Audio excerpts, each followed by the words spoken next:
Good evening, Lagos, and welcome to Power Talk Nigeria. I'm your host, Sarah Adronima, and this is a show where we sit down with the people impacting Nigeria's energy future. Our entrepreneurs, innovators, and policymakers making impact in our energy sector, one conversation at a time. Today, I'm excited to have with us in the studio, I should call a true pioneer. I believe over 2 decades of experience in gas access and infrastructure development in Nigeria and in West Africa. Please join me in welcoming the CEO of the Fenchurch Group, Mr. Olufemi Bakare. Thank you for having me. Thank you for being here today and welcome to Power Talk Nigeria. Thank you very much. So before we dive in to the nitty-gritty, before we get started, for those of us who don't know much about Fenchurch Group, can you give us a brief snapshot of what it is that you do? Okay, so once again, thanks for having me. Fenchurch Group is an infrastructure-focused group of companies operating in the power and energy space in Nigeria and Africa generally. We are primarily known for building and owning power plants and also building and owning our own distribution network. So what we do essentially is we build power plants, we build our own distribution network, and we take our clients totally off the grid. So basically we become our client's utility. So we have a power plant in Ekiti State where we've built 3.6 megawatts plants, 11 kilometers underground distribution network, and that's taking the state's infrastructure and facilities off the grid. Correct. We also part own an 8.5 megawatt power plant in Delta State, and there we built 25 kilometers underground distribution network, complete with transformers, RMUs, connecting various load centers. Also, again, taking that client off the grid. Now we're in the process of developing a 20 megawatt plant in Lagos here, where we would be working with one of the discos, providing power into their network on an embedded basis. So that's what we do essentially, become the utility of choice where we provide 24 hours power to our clients. I want you to take us back to that moment when you made that pivot, because I'm sure you could have had a very comfortable career in the legal practice. Take us to that moment where you made that change, that pivot to say, you know what, I can make an impact. Well, interesting. I studied law, and in my first year at uni, I sort of applied for an internship, and then I just by chance I got one. You're not meant to really get an internship until your second year. Yes. But I sort of just got one because this partner needed someone to do some admin work for him. But what that did was it gave me an insight into what life would be like working as a lawyer. And it just seemed a lot of work, right? And I just said to myself, can I do this for the rest of my life, right? Just, I'd see them working late, hunched over, and am I that passionate about it, right? So I said no. But then I sort of grew up in the energy space because my dad used to work for Shell. So I've always been in that energy space. Correct. A lot of my uncles worked in Shell and different oil companies, so I've always been in that space. And I just said to myself, if I'm going to operate, and I wanted to move back to Nigeria. I knew very well I didn't want to live in England, right? So I said to myself, I'm going to move back to Nigeria. What sector do I really want to be in? I really want to make a change. Yes. But I also want to get rewarded correctly Yes. for the work I'm going to be putting in. And this was a time when Wale Tinubu at Owando, it was called Ocean and Oil then, were sort of kicking the door, and making it possible for a lot of indigenous companies to, to participate fully, Yes. in the oil and gas space. And then, so I used to like really study them properly. Like, look, these guys are young. They're doing a lot of good and great things in Nigeria. I would like to be part of that. And then there's a company that I had spoken to the owner then, Mr. Otedola Zenon, and so they brought me to Nigeria, so I worked there briefly, and so Mr. Otedola gave me the platform to see a lot of energy transactions, firsthand. Correct. That was when I was part of the people who put together the team actually for a consortium then called Blue Star, to acquire Port Harcourt refinery. This was the tail end when the President Obasanjo's regime was coming to Nigeria. Yes. So I participated in that, amongst other transactions, Transcorp, was formed then. So there were a lot of things. So Nigeria was buzzing. There were a lot of transactions. Yes. And then I said to myself, look, this is really, I'm passionate about this. I can make a lot of difference here. But in that process, I then got to see that while the oil and gas business is quite sophisticated and not bad, but power particularly was an area that was still totally government controlled, right? And a lot of work, needed to be done there. Yes. So that's when we really started looking, at power. And if you think about it, no disrespect to the engineers, but I always say infrastructure projects generally about 60 to 70% is about the financing and the structure. Correct. Right? Once the engineers say, look, it's possible to do this, then it becomes a commercial conversation. It becomes a financial conversation. It becomes, how do we structure this deal? So that's how we sort of made the transition into what's it called, started Fenchurch, 2007. Our first project was Ibadan PHCN then. So it wasn't Ibadan Disco. Yes. Then it was still government controlled. So we got a job to construct a 215 MVA injection substation in Elisha. And then we had to run, I think, then about 50 kilometers of 33 kV line, right? So I assembled a team of engineers. I was practically living in Elisha throughout that whole period. And it went well. We did it. We brought in the transformers, the aluminium conductors, everything, assembled a whole team, and we delivered it, right? And then that gave me an insight into, the power infrastructure of the country, as it were. Yes. And then, so side by side, privatization was also happening, and then was in a consortium participating in getting one of the distribution companies. That didn't quite work out. And then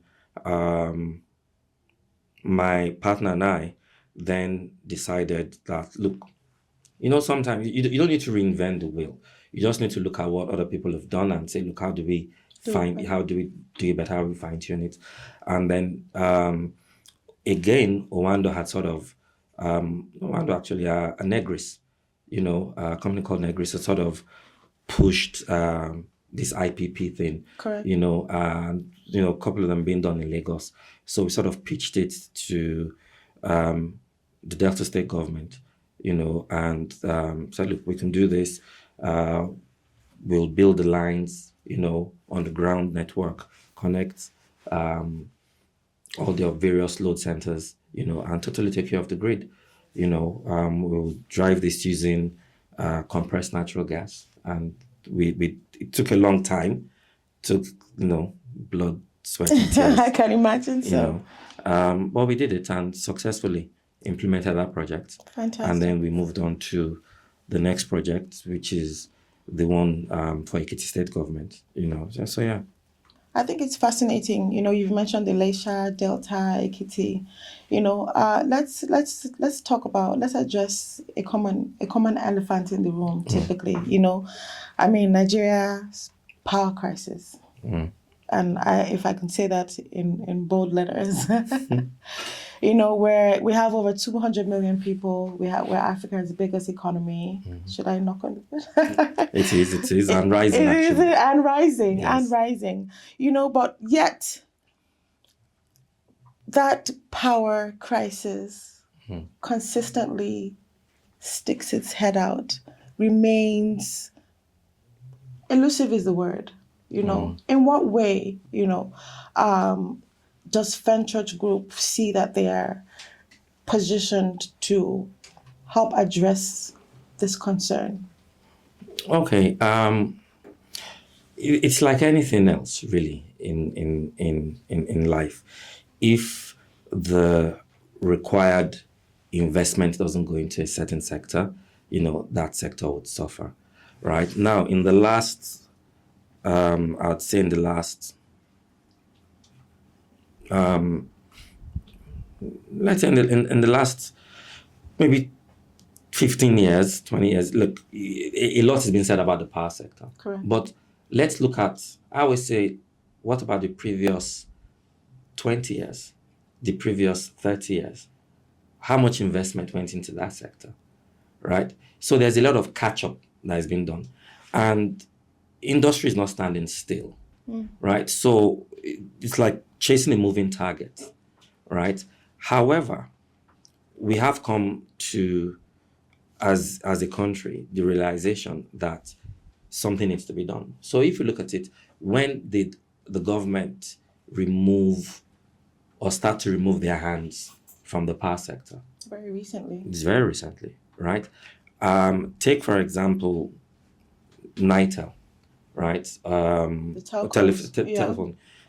Government controlled all that for a very long time. They did. But the minute private sector came in, you can see how things taken off. Move along smoothly. Exactly. Swiftly. Exactly. So now, in the last 10 years, right, government's removing their hands from what's it called.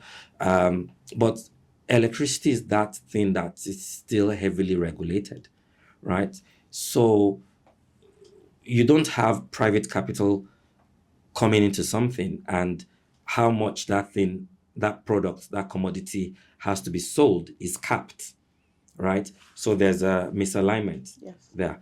Now, with the new policy, where there's been a tariff review, where we've got a band A, band B, tariff is increased to band A, I think it's 209, right? What that has done, if you look at 209 compared to 65 naira per kilowatt hour, that's it's quite, that's a big gap. That's a gap, right? Now, what that's done is it's allowing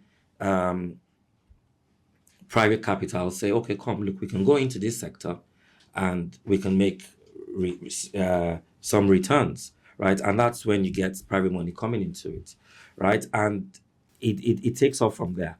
Now, the power situation, a lot of people don't realize is there are lots of components to it, right? So, for example, there's a town planning element into it, which a lot of people don't take into consideration. So, take a place like Lekki Phase 1, for example. When it was originally designed, the bulk of it's residential. Now, a lot of it is commercial, right? The original infrastructure hasn't been upgraded to take that into consideration. So some rezoning, some retooling needs to happen. Now, we also still have the transmission network that needs to be upgraded, right? And that's not something that's going to get done overnight. Overnight, yes. Yeah, so that's going to take time.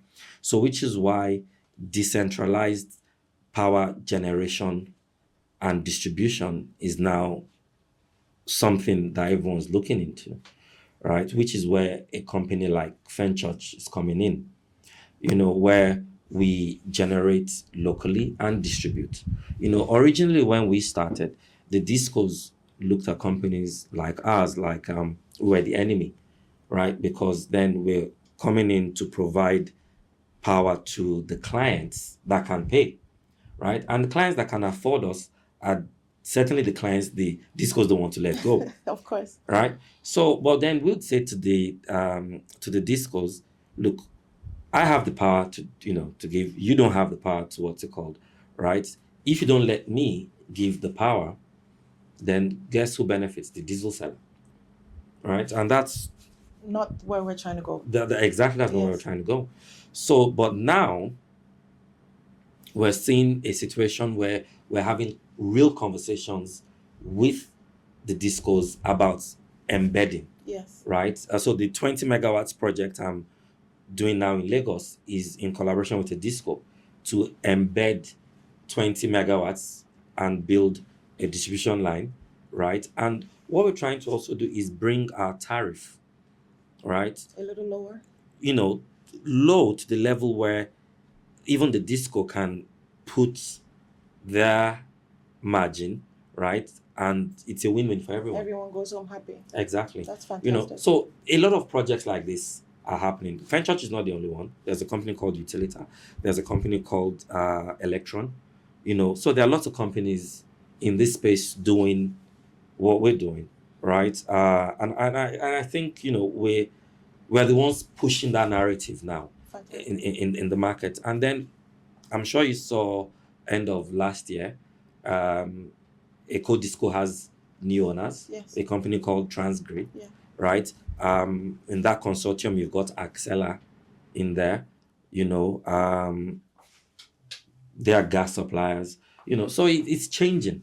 The sector is changing, It is. and we will see more power come on stream. We have a lot of stranded power, believe it or not, in Nigeria. There are a lot of NDPHC power plants that have power stranded in them that can be evacuated. Again, a lot of that is being looked into. So things are changing. And I think as the years roll on, we would see major improvements. Definitely something to look forward to. So, from what I'm taking away from this, infrastructure development, financing, access to the financing, Very key. are the bottlenecks that the industry is currently facing. And let's talk about the Nigerian Energy Act. It's perceived to be a game changer. Would you agree with that sentence? Would you agree with that statement that the legislature have opened up, so to say, a new avenue to create this balance and address those bottlenecks? That's the whole idea of it, really. That's with anything else, right? You need to change the rules first. You need to change the law, right? That then allows for capital, for investment, and for new changes to happen, right?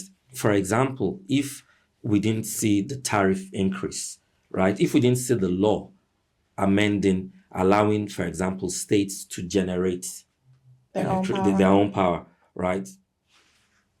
We would be where we were before. So in practice, it's working. It's working, yes, it's working. And with anything infrastructure, it takes some time, for the impact to be felt. But Correct. everybody sort of wants it and wants it like yesterday. But yes, it's a game changer. That's awesome. That's awesome. So I want to just talk about a little bit more opportunities outside of Nigeria. If we're going to explore, the opportunities I know you've had maybe in Guinea. For example, I'm off to Congo in a week and a half. Okay. Yeah.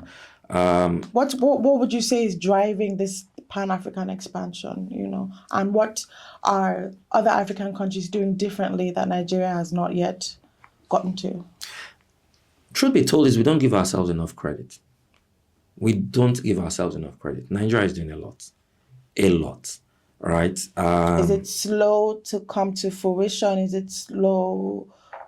What's that gap that we're not addressing for it to be understood that there are actually positive strides being made in this sector, for people to...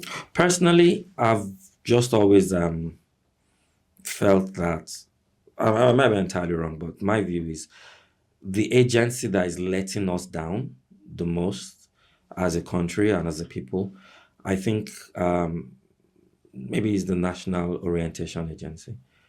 I think we are not messaging correctly. I think we are not putting it out there. Putting the message, Yes, the way it out should there. be received. Yes. For example, and it was funny, I had this conversation with someone the other day. And the person said, look, if you ask the average person, South Africa or Nigeria, which one is more dangerous, right, on the streets? You know, the average person who hasn't been to Nigeria would say, oh, it's Nigeria, you know. Yes. But meanwhile, South it's Africa, safer to walk on the streets of Nigeria than to walk on the streets of South Africa. certain parts, definitely. Yeah, but that messaging is not being, what's it called? My engineers, for example, went to Congo, Brazzaville about 4 months ago, right? And we're telling them the projects and the things we're doing and our solutions, and they were amazed, right? You know, about how we're tackling our power problem, which is why I'm going again, you know, in a week and a half, right? So there's a lot that we do here in Nigeria. We're very creative people. We're very resilient people. So there's a lot that we're doing that a lot of people are not. The word is not getting out there. The word is not getting out there, right? And nature abhors a vacuum, right? So if you're not telling the story properly, right, then someone's going to come and fill that gap for you. So there should be a better way to control the narrative, get the message out there. Yes, there's a better way to control narrative and get the message out there. And frankly speaking, that was why I joined the Lagos Chamber of Commerce and Industry, and I'm the chairman now of the Power Sector Group, because I believe advocacy is important, right? And to be able to say, look, if you're in a sector, right, and you're not, you just want, you know, a lot of people just want to, like, I just do my work, you know, I'm just doing my business, right? But your business is being impacted by policy. Of course. That you need to, you know, take note of, exactly, pay attention to. Exactly. And if you don't get involved in how that policy is being formed, then you're the whims of those people who are there. And chances are they don't even know as much as you do, because they might not be practitioners in that sector. So, for example, when I became chairman and had a meeting, one of the first things we realized was that a lot of people bringing in power equipment, because a lot of things still have to be imported, we're having serious issues with Standards Organization of Nigeria, you know, and customs, right? And so I said, okay, fine. What we're going to do, you know, in 2026 is actively engage Standards Organization of Nigeria, you know, and customs, and see how, you know, things can be seamless. Correct. You know, and it's so funny how I saw on the TV yesterday, the Minister of Power, right, was at the ports, you know, and he was with the customs official, and they were, I think, inspecting some equipment that were being brought into the country. So a lot is happening. Power demand keeps going up. Definitely. Right? Unless there are some major, like there's a grid collapse, right? Which happens sometimes a bit too often. But generally, a lot of people are also starting to see that there's sort of stable power. It's expensive. Regardless of the band you're on. Yes. And power is a commodity. It is. Right? And it has to be paid for, because there's a cost to to producing it, right? So people also need to become more efficient in their usage of power. Yes. Right? For example, the estate where I live noticed when the tariff increase happened, right? One of my neighbors sort of marched to the facilities manager's office to say, how come my bill is high? How come my bill is 600,000? What's going on? Yes, exactly. And then like, but how many ACs do you have in your house? Dude's got what, 17 air conditioners, 3 freezers. Come on. That's what I'm saying. Yes. Which is why I always say when you're in the abroad, right, you staying with someone. You know better. Yeah, exactly. Yes. You're moving around, you're switching the lights off Of behind course. you. Even the light, yes, everything goes off. Everything Yes. goes off. So people also need to become more efficient, right, in the energy usage.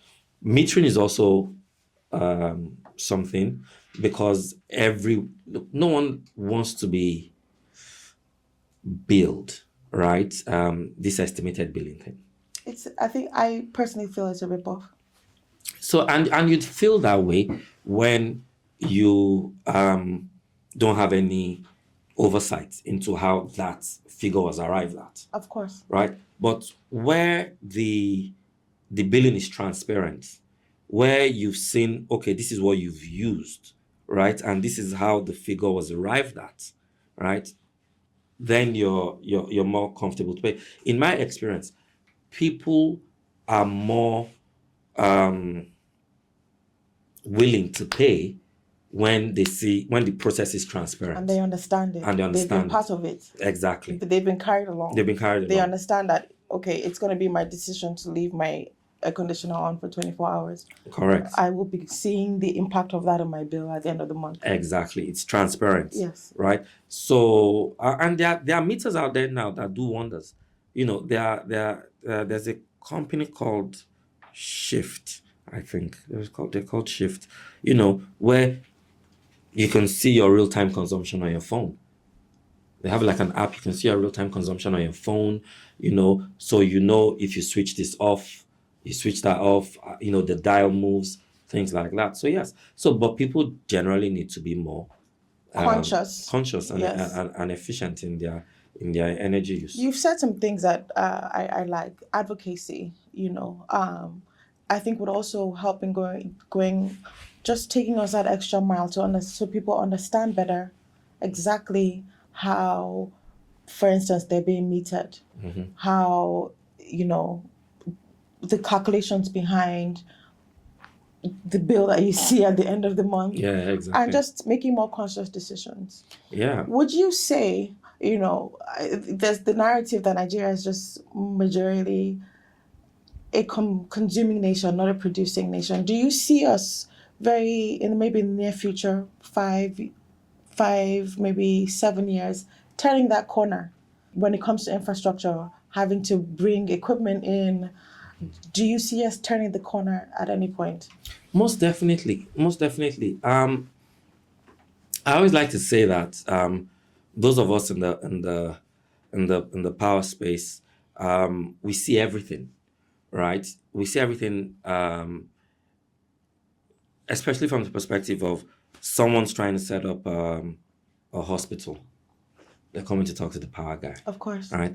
Someone's setting up an processing business. They're coming to talk to the power guy. Power is such a major concern. Exactly. Capital intensity for power on any sector, in any industry you're getting into. I mean, it makes you think about what you're trying to do a couple of times. Yes. So everyone comes to talk to the power person, right? So what that is allowed us do is actually see that there's a lot more production and manufacturing happening in Nigeria than people know. So there we go again, the information. Yes, there's just a lot that is happening in this country than is out there, right? Now, is there space for more? Of course, right? Take for example Coleman. Yes, right? Coleman Cables. Coleman Cables, they're doing a lot, right? There's a company in Ninewi also doing a lot in terms of, cable manufacturing. But as soon as we get more power into the system, right? Then of course it's only natural that production capacity will increase. For example, power has not only been the major constraint in manufacturing.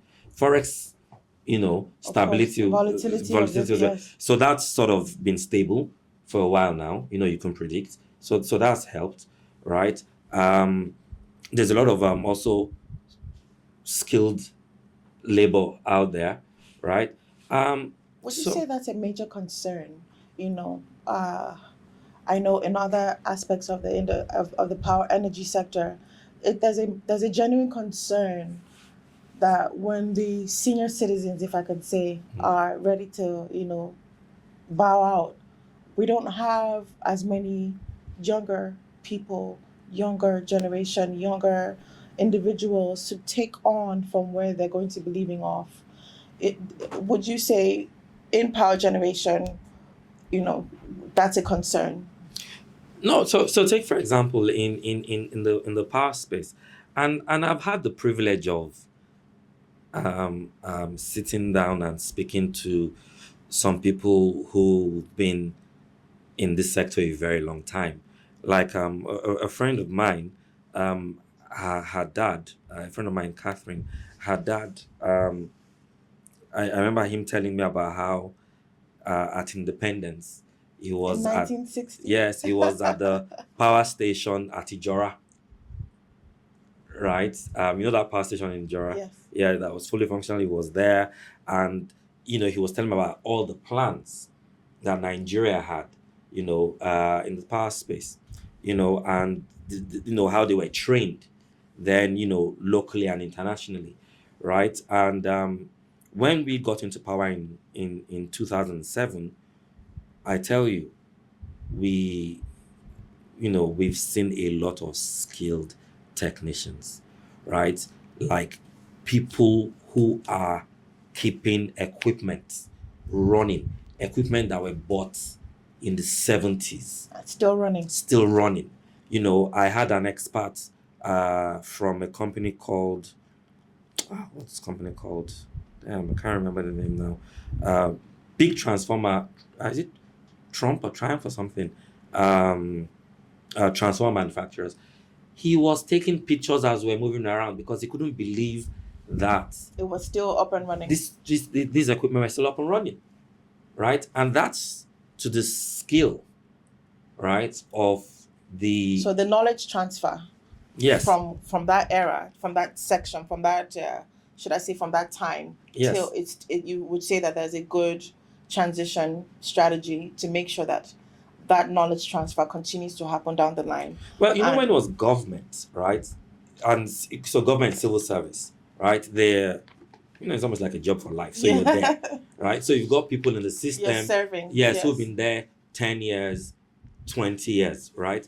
Until now, I have consultants who are ex-NEPA officials, and they gladly bring the expertise. But then also now, so there's some knowledge transfer there.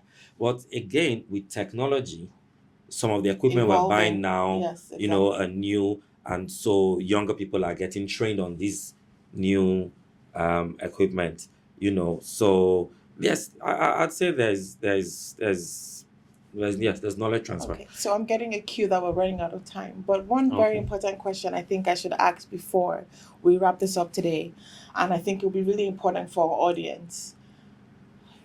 What is maybe 2 or 3 points, not to prescribe, but what is, if you could give advice to a young Nigerian, someone considering, aspiring to step into the shoes as Fenchurch Group has done in this really capital intensive very capital I say intensive. that with not lightly. What advice would you give to that person? What how can they toughen up their skin and put on the big girl pants and get ready to take on the challenges that comes with? The first thing I'd say is have a good understanding of the sector you want to get into, right? Do as much as you can in developing yourself in the sector, in the space. Yes. Right? For a young person, I would also say it's important to always look at what existed before. Pay a lot of attention where you think this market is going or this sector is going, right? Somewhere in between, you'd find technology will play a big part in that, Definitely. and AI. And younger people are just better adapters of technology. So try and say, for example, what's going to be the role of AI and technology in the power space, right? And then try and, get into getting that way. Also, it'd be important to, it's one thing to have a passion for something, but I think you need to have the discipline also, because infrastructure is not easy, right? It takes time. There is a lot of work to develop a project. So you need to have the discipline, you know, and data centers is going to be big, Yes. right? Data centers is going to be massive. And power for data center is something that is worth looking into, right? And how that interfaces with technology and AI, yeah, very important, right? So this is an area where I think, a younger person who wants to get into the sector should look into. I want to thank you so much. Just listening to you is very inspiring. I think your journey has been very inspiring, and I hope that, this conversation definitely encourages someone to say that they can be part of this journey, be part of making positive impact on the energy sector. I think it's also what is palpable is your commitment to impact, and I want to thank you so much. Thank you very much Thank for you so having me. much for being our inaugural guest of Power Talk Nigeria, and we look forward to having you here again, hopefully very soon. Certainly. Thank you very much. I appreciate it. Thank you so much for listening, and we look forward to another episode of some invigorating conversation, something to trigger your mind, something to make you think about how you can be part of this ever changing, ever growing energy future in Nigeria. Good evening, Lagos.